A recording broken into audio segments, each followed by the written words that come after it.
Tā jau saka, ka, lai nenojūgtos, būtu labi, ja visiem ir hobijs. Ja. Mans hobijs ir acīm redzams, ja tā ir video filmēšana un publicēšana YouTube.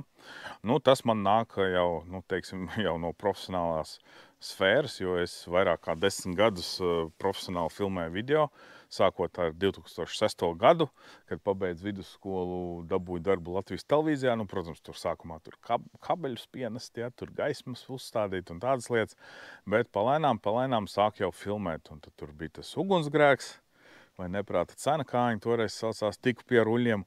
Un tā tas arī hobijs, tie ir, hobija līmenī, tas viss arī ir saglabājies. Un otra lieta, kas man arī nāk jau no vidusskolas laikiem, tā ir fotografēšana. Esmu tik vecs, ka manā laikā nebija digitālās kameras, viss notika uz filmu.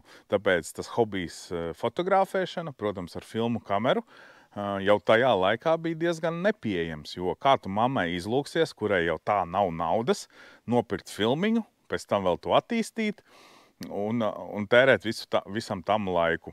Un tad es dabūju kaut kur filmiņas, vai mamma nopirka, vai vecstāvs iedeva, vai kā, es nezinu. Un es tikai atceros to, ka es fotografēju, viņas krājās kauzēs, un tad es izvilku viņas ārā, ieliku atpakaļ kamerā un fotografēju vēlreiz visam pāri.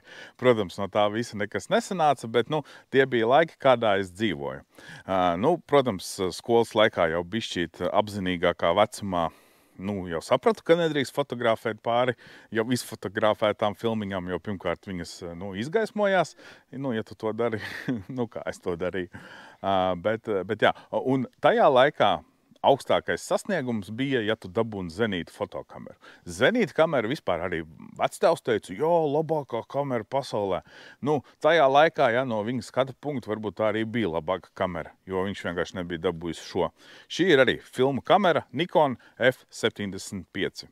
Šai kamerai, ja neatskaita to, ka te nav displejs, tad viņi ir tieši tāda pati kā mūsdienu kameras ar visām tām funkcijām, kas ir, piemēram, tavam Nikon vai tavam Canon vai tavam Sony.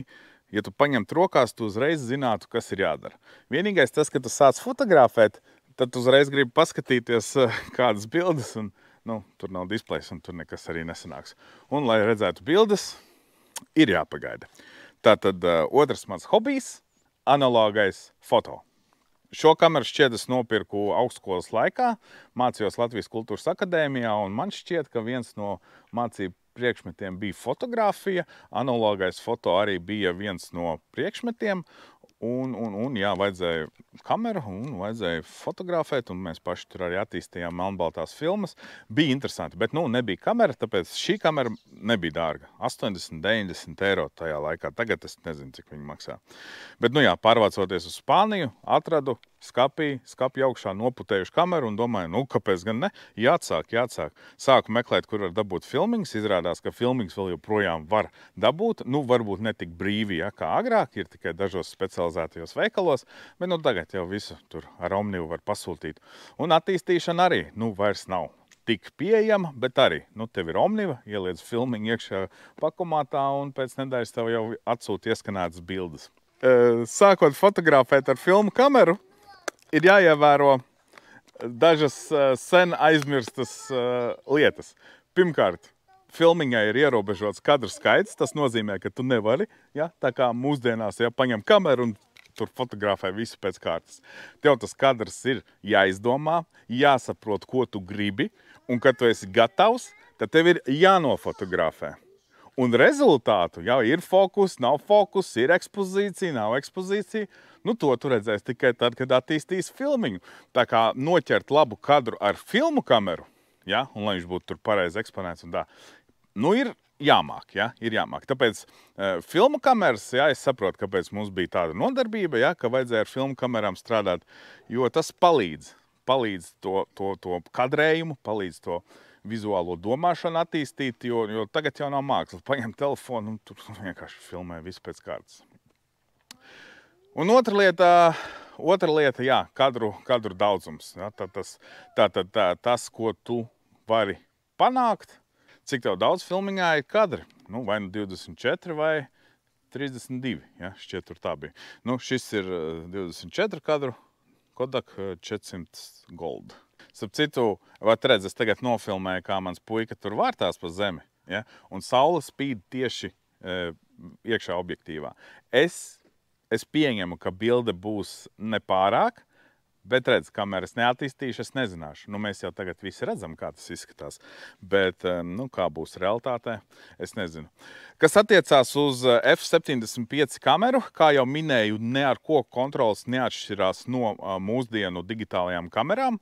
Šī kamera ražot 2003. gadā. Nu, viņas ražoja no 2003. līdz 2006.